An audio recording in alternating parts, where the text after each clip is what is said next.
আসসালামু আলাইকুম প্রিয় শিক্ষার্থীবৃন্দ, আশা করি আলহামদুলিল্লাহ সবাই ভালো আছো। তোমাদের এইচএসসি পরীক্ষার সময় কিন্তু খুবই সন্নিকটে। এখন অনেকে বই রিভাইজ দেওয়া অলরেডি শুরু করে দিয়েছো বা অনেকে হয়তো রিভাইজ শুরু করবে। আমি তোমার সাথে একটু কথা বলতে চাই যে এখন শেষ সময়ের রিভাইজটা আসলে কেমন হওয়া উচিত, কোন কোন টপিকের উপরে তোমার এমফাসিস দেওয়া উচিত। কারণ এর আগে যখন তুমি এসএসসি পরীক্ষা দিয়েছো তখন বইটা কিন্তু খুবই ছোট ছিল, তোমার খুব একটা অ্যানালাইসিস করতে হয়নি। বইটা পড়লে সিকিউ এমসিকিউ বোথ কভার হয়ে যেত। বাট এখন আমাদের বই কিন্তু ইলাবোরেট, একাধিক বই আছে, যদিও আমরা একাডেমিকে একটা বই ফলো করি। এখন এখানে সিকিউ আর এমসিকিউ এর কথা চিন্তা করলে শুধু বই কিন্তু কম্প্যাক্ট প্যাকেজ না। তুমি যদি বই রিডিং পড়া শুরু করো হয়তো কিছু এমসিকিউ তুমি কভার করতে পারবে, সিকিউ এর মোস্ট অফ দ্য টপিক তুমি কভার করতে পারবে না। এই জন্য আমরা বলি যে আমাদের শিট নোট এগুলো ফলো করতে হয়। যে যাই বলুক, সিকিউ কমন বাঁধানোর জন্য টেস্ট পেপার, শিট নোট এগুলোর হেল্প তোমাকে নিতে হবে। তুমি রিডবার্গ ধ্রুবক সম্পর্কে অনেক ডিটেলস পড়েছো, বাট রিডবার্গ ধ্রুবকের ম্যাথ যে প্যাটার্নগুলোতে আসতেছে এর জন্য তোমার শিট বা টেস্ট পেপারের হেল্প নিতে হবে। কেপিকেসি এর ম্যাথ তোমার আসবে, পিএইচ এর ম্যাথ আসবে, বাট পিএইচ এর ম্যাথটা কি আসলে সবল অ্যাসিডের পিএইচ চাইছে, নাকি সবল অ্যাসিড দুর্বল ক্ষারের মিশ্রণের পিএইচ চাইছে, নাকি এখানে বাফার দ্রবণের কনসেপ্টে চলে গেছে, এগুলো ধরার জন্য কিন্তু বইয়ে ইলাবোরেট নেই। এর জন্য তোমার হেল্প নিতে হবে। তা আমি তোমাকে বলতে চাই, তোমরা যারা রিভাইজ শুরু করেছো, প্রি মেডিকেল প্রোগ্রামে তো অলরেডি আমি প্রত্যেক শুক্র এবং শনিবার ক্লাস নিচ্ছি, সেখানে এমসিকিউ আমাদের কভার হয়ে যাচ্ছে। এটা বোধ বলো মেডিকেল বলো বা মেডিকেল ভর্তি উপস্থিতি বলো বা এইচএসসি বলো, বাট সিকিউ তোমরা পড়তে গিয়ে একটু সমস্যায় পড়বে। তাই আমি তোমাকে বলবো যে বইটা যখন তুমি পড়বে, আমি কিছু টপিক তোমাকে সিলেক্ট করে দিচ্ছি, এগুলো সিকিউ এর জন্য আগে ইনশিওর করবে যে এর কনসেপ্ট তুমি জানো কি না। যদি জেনে থাকো দেন তুমি অ্যাপ্রোচ করবে টেস্ট পেপার সলভ করাতে, যে তোমার আসলে প্র্যাকটিসটা ঠিকভাবে হচ্ছে কিনা। তাহলে কোন কোন টপিক আগে এমফাসিস দিতে হবে এটা আমি তোমাকে একটু বলে দিই। এই টপিকগুলো থেকেই ঘুরে ফিরে কোশ্চেন আসতেছে, ইনশাল্লাহ তোমার বারও আসবে। আমরা সাজেশন একটু রেকটিফাই করেছি যে আগের বার কোনগুলো এসেছে না এসেছে তার উপর ডিপেন্ড করে।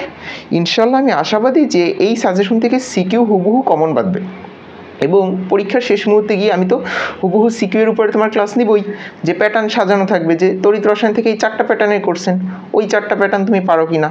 তো এখানে যেহেতু এখন রিভাইজ স্টার্টিং করতেছো অনেকে, তো এই টপিকগুলো বাদ দিয়ে সারাদিন রিভাইজ দিলে আলটিমেট কিন্তু কাজ হবে না। তাই আগে আপনি এগুলো ইনশিওর করেন কোন কোন টপিক, এটা আমি একটু তোমাকে বলে দিই। ফার্স্টে দেখো কেমিস্ট্রি ফার্স্ট পার্ট, হ্যাঁ শুধুমাত্র ফার্স্ট পার্টের জন্য বলবো। কেমিস্ট্রি ফার্স্ট পার্টে দ্বিতীয় অধ্যায়টা তুমি একটু খেয়াল করো। দ্বিতীয় অধ্যায় ফার্স্টে আমি বলেছি যে রাদারফোর্ড ও বোর পরমাণু মডেল, এটা শুধুমাত্র তুমি পড়ে যাবে, এটা থেকে সৃজনশীল ইনশাল্লাহ আর আসবে না, জাস্ট এটা পড়ে যাবে, একবার পড়ার মতো করে পড়ে যাবে। এটা আগে ক্লাস 10-এর জন্য ভালো ছিল, বাট এখন রিডিং পড়ে যাবে। তোমার কোশ্চেন আসবে হলো বর্ণালী সম্পর্কিত ম্যাথ থেকে। বর্ণালী সম্পর্কিত ম্যাথ তোমাকে পারতে হবেই। E=hc/λ, হ্যাঁ ডেল E=hc/λ যে কনসেপ্টটা আছে, তরঙ্গ দৈর্ঘ্য কার বেশি কার কম, শক্তি কার বেশি কার কম, এই কনসেপ্টটা ক্লিয়ার করতে হবে। এটা সিকিউ এর টপিক, পারলে 3 মার্ক তুমি পেয়ে যাবে। আর এগুলো করতে গিয়ে এককের অনেক সমস্যা হয়, এককের জন্য আমি আলাদা ক্লাস নিয়েছি, যে কেমিস্ট্রির কোনো একক যেন প্রবলেম না হয়, তো ওটার কনসেপ্ট দেখে নিতে হবে। তাহলে দেখো বর্ণালী সম্পর্কিত ম্যাথ এখান থেকে তুমি এমফাসিস দিবে। এর সাথে সাথে কোয়ান্টাম সংখ্যা, super important, hot important topic, star 3টা হওয়া উচিত। যে কোয়ান্টাম সংখ্যা থেকে একটা কোশ্চেন আসবে, তবে কোয়ান্টাম সংখ্যা ভাইয়া তো খুব সহজ টপিক, এত সহজ কোশ্চেন আসবে না। কোশ্চেন আসবে কিভাবে, তোমার একটা শক্তি স্তর বলা থাকবে, সর্বোচ্চ ইলেকট্রন ধারণ ক্ষমতাটা তোমাকে বক্স করে বের করতে হবে। টেস্ট পেপারে অনেক কোশ্চেন আছে, আমরা সলভ করিয়েছি। তুমি তো জানো কোয়ান্টাম সংখ্যা 4টা, এন এর ভ্যালু যদি জানা থাকে সেখান থেকে এল এর ভ্যালু বের করা যায়, এল এর ভ্যালু যদি বের করতে পারো সেখান থেকে এম এর ভ্যালু বের করতে পারবে। এন বোঝায় শক্তি স্তর, এল উপশক্তি স্তর, এম হলো অরবিটাল। আর একটা অরবিটাল 2টা ইলেকট্রন ধারণ করে, তাহলে আলটিমেট এন এর মান পরীক্ষার হলে দেয়া থাকবে, আপনার বের করতে হবে এম এর ভ্যালু কয়টা আছে। এম এর ভ্যালুকে 2 দিয়ে গুণ দিলেই এই সর্বোচ্চ ইলেকট্রন ধারণ ক্ষমতা পাওয়া যায়। এই কনসেপ্টটা থেকে তোমার কোশ্চেন আসবে। তাহলে এই 2টা টপিক এমফাসিস দিবে, হ্যাঁ ডেল E=hc/λ এবং কোয়ান্টাম সংখ্যার যে ম্যাথ। এরপরে সুপার ইম্পর্টেন্ট, তুমি যদি বলো ভাই এই অধ্যায় থেকে যদি একটা সৃজনশীল হতো তাহলে কোনটা হতো, সেটা দ্রাব্যতা গুণফল। দ্রাব্যতা গুণফলেরও কিন্তু 3টা টাইপ পড়িয়েছি, বাট ফার্স্ট ইম্পর্টেন্ট পদক্ষেপ পড়বে কি পড়বে না, এটা আগে তুমি পারো কি না এটা আগে দেখতে হবে। পরীক্ষার আগের দিন পর্যন্ত এই কনসেপ্ট ক্লিয়ার না করে পরীক্ষার হলে আপনি যাবেন না। এটা থেকে কোশ্চেন আসবে আসবে আসবে। আর কোশ্চেন যদি খুব কঠিন হয়ে যায়, সহজ হলে তো তোমার অদক্ষেপ পড়বে কি না, কেআইপি কেএসপি দিয়ে তুমি নিজে কম্পেয়ার করে অ্যান্সার দিতে পারবে। বাট কোশ্চেন যদি একটু কঠিন হয়ে যায় তাহলে সময়ায়ন প্রভাব থেকে আসবে। বাট আমি যখন অফলাইনে করিয়েছি আমি দেখেছি যে সময়ায়নের প্রভাবের ম্যাথ কিন্তু আরও সহজ আগেরটা থেকে। বাট মানুষ সময়ায়নটা দেখলে ভয় পায়।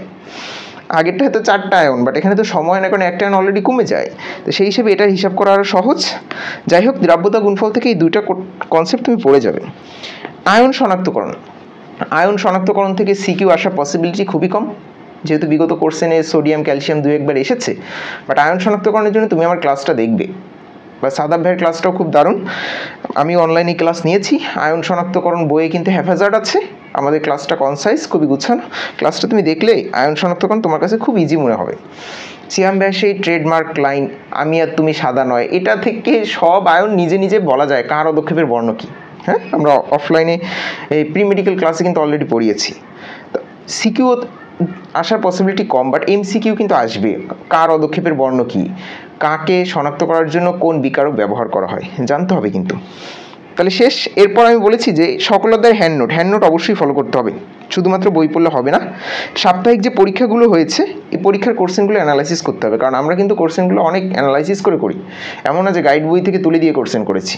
তো সেই হিসেবে এটা অ্যানালাইসিস করবে। আর বিগত সালে বোর্ড কোশ্চেন অবশ্যই আয়ত্তে থাকতে হবে। বোর্ড কোশ্চেন মানে কি, ওই যে বলেছি হাজারি স্যারের অনুশীলনী সলভ করা থাকতে হবে। অনুশীলনী সলভ মানে 1-এর ক 2-এর গ, এটাকে কিন্তু অনুশীলনী সলভ বলে না। তোমার একটা কোশ্চেন এসেছে, সাপোজ সোডিয়াম আয়ন শনাক্ত করার জন্য কোন বিকারক ব্যবহার করা হয়, 4টা অপশন তোমার দেয়া আছে। পটাশিয়াম পাইরো অ্যান্টিমোনেট আছে, নেসলার বিকারক আছে, আর অনেক 4টা অপশন আছে। তো এটার অ্যান্সার সাপোজ মনে করো পটাশিয়াম পাইরো অ্যান্টিমোনেট, তুমি দাগালে পটাশিয়াম পাইরো অ্যান্টিমোনেট, তার মানেই একটা কোশ্চেন সলভ করা হয়ে গেছে, বিষয়টা এমন না। অপশনে আছে নেসলার বিকারক, তাহলে এই নেসলার বিকারক দিয়ে আসলে আমরা কাকে শনাক্ত করি, অ্যামোনিয়া আয়ন, এটা আমার পাশে লিখে রাখতে হবে। তাহলে 4টা অপশন যদি থাকে ওই 4টা কোশ্চেন অ্যানালাইসিস করে সলভ করে রাখাকে আমরা বলেছি অনুশীলনী সলভ। হ্যাঁ, এই 4টা প্রসিডিউর যদি আপনি ফলো করেন তাহলে ইনশাল্লাহ কোশ্চেন তুমি কমন পাবে, সিকিউ হোক বা এমসিকিউ হোক। এটা হলো তোমার 2য় অধ্যায়। হ্যাঁ, 3য় অধ্যায়টা ইম্পর্টেন্ট, একাধিক কোশ্চেন আসার জন্য অনেক টপিক আছে, সুপার ইম্পর্টেন্ট টপিক। দেখো, ফার্স্টে আছে শঙ্করায়ন, খুবই আমার সবচেয়ে ফেভারিট টপিক। স্টুডেন্ট লাইফে কঠিন লাগতো, বাট এখন একটু সহজ লাগে, কারণ শঙ্করায়নটা কিন্তু আমরা গুছিয়ে পড়েছি 5টা স্টেপে। শঙ্করায়নের যে কোশ্চেনই আসুক না কেন তুমি আমার ওই 5টা স্টেপ ফলো করবে। শঙ্করায়ন থেকে কোশ্চেন আসবে আসবে আসবে, শঙ্কর অরবিটাল আঁকতে হবে হবে হবে। সাপোজ কোশ্চেনে দেওয়া থাকবে CH4, এর শঙ্কর অরবিটাল আঁকতে হবে। সহজ হলে BCl2 শঙ্কর অরবিটাল আঁকতে হবে। পানিরটা আঁকা লাগতে পারে, পানির শঙ্কর অরবিটাল। কঠিন হলে হাইড্রোনিয়াম আয়ন CH4+, সরি হ্যাঁ, এটা CH3 আসতে পারে, CH4+ আসতে পারে। তাহলে যে কোনোটা শঙ্কর আয়ন আসতে পারে, তোমার সবগুলোই আঁকা শিখতে হবে। এরপর ফাজানের নীতি। হ্যাঁ, ফাজানের নীতি থেকে খুচরা টপিক দিয়ে কোশ্চেন বেশ কয়েকবার এসেছে। ফাজানের নীতি এটাও আমার শিট ফলো করবে। হ্যাঁ, বইয়ে খুবই হ্যাফাজার্ড। ফাজানের নীতি থেকে 4ভাবে কোশ্চেন আসে, যেটা বই আমাদের হ্যাফাজার্ডভাবে আছে। গলনাঙ্ক স্ফুটনাঙ্ক কার কম কার বেশি, দ্রাব্যতা কার কম কার বেশি, রঙিন যৌগ কে গঠন করতেছে করতেছে না। অনেক খ নাম্বারেও কোশ্চেন এসেছে যে অমুকের বর্ণ হলুদ তমুক সাদা কেন, অমুকের বর্ণ লাল তমুক সাদা কেন, এই বারবার সাদা কেন আসতেছে। তো আলটিমেট এটার কনসেপ্ট ওই ফাজান থেকে আসে। ওই কনসেপ্ট ক্লিয়ার করে অবশ্যই পরীক্ষার হলে যাবেন।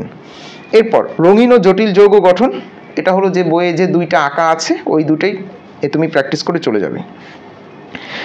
আয়নীকরণ শক্তি পর্যায়ভিত্তিক যে ধর্মগুলো আছে, আয়নীকরণ শক্তি বলো, ইলেকট্রন আসক্তি বলো, এগুলো আমরা ওই যে আদা বিক্ষেপ দিয়ে মনে রেখেছিলাম, মনে আছে? একটু রিক্যাপ করো। আদা বিক্ষেপ দিয়ে 11টা বৈশিষ্ট্য মুখস্থ করিয়েছিলাম, ওই বৈশিষ্ট্যগুলো বাংলায় অ্যান্সার দেবে। যদি এগুলো ক্লাস 10-এ আসতো, এখন পসিবিলিটি কম, বাট যদি আসে তোমার তো অ্যান্সার করতে হবে। এরপরে দেখো হাইড্রাইড সমূহের বন্ধন কোণের ভিন্নতা, এটা হলো সুপার ইম্পর্টেন্ট। 3টা স্টার টপিক, সেটা হলো তোমার হাইড্রাইড আয়ন যেটা আছে, এই হাইড্রাইড আয়ন এর বন্ধন কোণ ভিন্ন কেন? মনে করো 2 জনারই শঙ্করায়ন sp3, বাট একজনের বন্ধন কোণের মান যেটা হচ্ছে আর একজনের বন্ধন কোণের মান সেটা হচ্ছে না। দেখো আমি তোমাকে এক জায়গায় করে দিয়েছি, CH4 NH3 H2O তিনজনারই বন্ধন কোণের মান কিন্তু ভিন্ন, বাট সংকরায়ন তিনজনারই একই। এটা কেন হচ্ছে এটা তোমাকে ব্যাখ্যা করতে হবে। করিয়েছি মনে আছে? এটা শিট। আমি একটা কাজ করবো, এই ক্লাসের সাথে তোমাদের প্রত্যেকটা শিট আর একবার একটু আমি ড্রাইভ লিঙ্কটা আপলোড করে দিব, তাহলে তোমাদের রিভাইজ দিতে সুবিধা হবে। হ্যাঁ, অনেক আগে অনেকে করেছো, তারা ভুলে গিয়েছো, বাট রিসেন্ট যে ব্যাচ আছো, রিসেন্ট যেটা যাদেরকে করিয়েছে এটা মনে থাকার কথা। এরপরে চলে যাও সেম কথা, নিচে যে সব হ্যান্ড নোট, সাপ্তাহিক পরীক্ষার কোশ্চেন এবং বিগত বোর্ড কোশ্চেন যেভাবে সলভ করতে বলেছি ওভাবে সলভ করবে। সেকেন্ড অধ্যায়, থার্ড অধ্যায়। এরপরে চলে যাও তুমি ফোর্থ অধ্যায়। ফোর্থ অধ্যায়ে তোমার যেটা কাজ হবে সেটা হলো লা শাতেলিয়ারের যে নীতিটা আছে, ক্লাস 10-এ ছিল না, কোন শর্ত আরোপ করলে সর্বাধিক উৎপাদ পাওয়া যাবে, ওই লা শাতেলিয়ার কনসেপ্ট থেকে একটা কোশ্চেন আসবে, সর্বোচ্চ উৎপাদ কোন শর্তে পাওয়া যায়। হেবার প্রণালীতে তোমার ওই বিক্রিয়াটা দেয়া থাকবে, বা তোমার দেয়া থাকলে H2 যোগ I2 2HI, এখানে তোমাকে বলা হবে এই বিক্রিয়ায় কোন শর্ত আরোপ করলে সর্বাধিক উৎপাদ পাওয়া যাবে। হেবার প্রণালী বিক্রিয়াটা দিয়ে বলবে শিল্প উৎপাদনের ক্ষেত্রে কি কি শর্ত আরোপ করলে সর্বাধিক উৎপাদ পাওয়া যাবে। ওখানে যদিও একটি এক্সেপশন আছে, তোমাদের বইয়ে দাগিয়ে দিয়েছি, সব কিন্তু ওই থিওরিটিক্যাল নলেজ থেকে হবে না, ওখানে একটা ব্যতিক্রম কথা আছে। তাই তোমার লা শাতিলে থেকে কোশ্চেন আসার প্যাটার্ন কিন্তু ওটা, সর্বাধিক উৎপাদ কখন পাবো। বাফার এই ক্রিয়া কৌশল আসবে আসবে আসবে।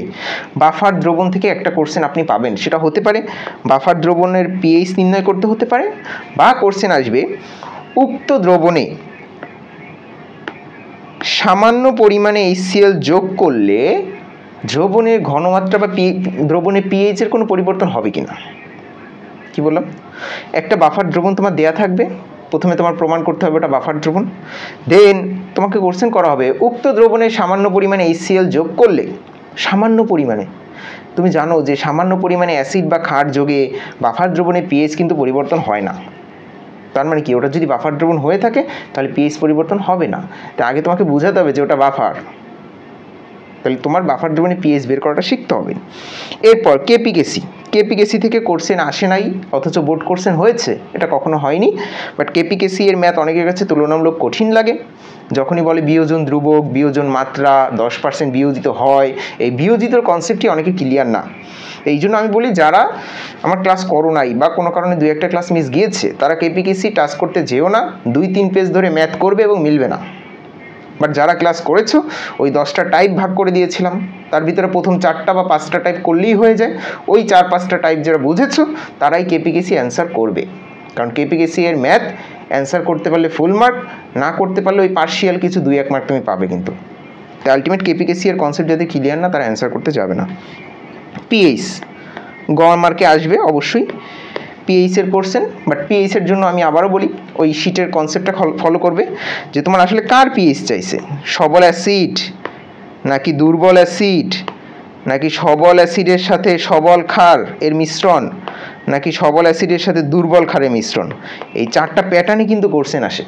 শুধু পিএইচ বললেই হাইড্রোজেন আয়নের ঘনমাত্রা ঋণাত্মক লগারিদম এই কিন্তু আর নাই, ও ক্লাস 10-এ চলে গেছে। তাই ওই কনসেপ্ট ক্লিয়ার রেখে তারপরে পিএইচের ম্যাথ করবে, নাহলে পিএইচ করে বেড টের করে পাশের জনের সাথে উত্তর মিলিয়ে দেখবে যে আসলে ছিল বাফারের ম্যাথ, তুমি করেছো অন্য পিএইচ। তাই ওই কনসেপ্ট ক্লিয়ার করে পরীক্ষার হলে যেতে হবে। দেন লাস্ট কথা, সাপ্তাহিক পরীক্ষার আমার কোশ্চেনগুলো সলভ করবে, বিগত সালে অনুশীলনী কোশ্চেন মাস্ট মাস্ট মাস্ট, তাহলেই এমসিকিউ কভার হয়ে যায়। এটুকুই মোটামুটি করলে হবে। হ্যাঁ, এরপরে পঞ্চম অধ্যায় যেটা আছে একটু তুমি দেখে যাবে, সেটা হলো ভিনেগার তৈরি এবং টয়লেট ক্লিনার, এতটুকু পড়লে মোটামুটি হয়ে যায়। বাকি যেগুলো রিডিং পড়িয়েছি বা কোশ্চেন ইচ্ছা করে দিয়েছি যে স্টুডেন্ট যাতে পারে, ওগুলো একটু দেখে যাবে। তার আলটিমেট ওভারঅল তুমি যদি এতটুকু পড়ো, তুমি তো এখন রিভাইজ দিবে। আমি আবারও বলেছি যে ইন্টারে পুরো বই পড়তে যেও না, পুরো বই আমরা পড়াবো। মেডিকেলে চান্স পাওয়ার জন্য লাইন বাই লাইন পড়তে হয়, মেডিকেলে কোশ্চেন অলরেডি কঠিন হওয়া শুরু হয়েছে বিগত বছরগুলো থেকে। তাই আমরা বই ডিটেলস পড়াবো, একাধিক বই পড়াবো, বাট এইচএসসি পরীক্ষার A+ আগে পেতে হবে। এটা পাওয়ার জন্য আপনাকে যেটা করতে হবে, আমরা যেভাবে গাইড করতেছি এভাবে আপনি সুন্দর একটা রেজাল্ট করেন এইচএসসিতে।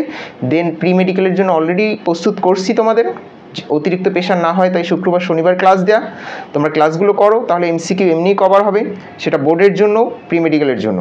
আর সিকিউ বই পড়ার জন্য আমি যে টপিকগুলোকে ইমফ্যাসিস দিয়েছি এগুলো তুমি আগে কভার করো, ইনশাল্লাহ তোমার রেজাল্ট খুবই ভালো হবে। আল্লাহ হাফেজ।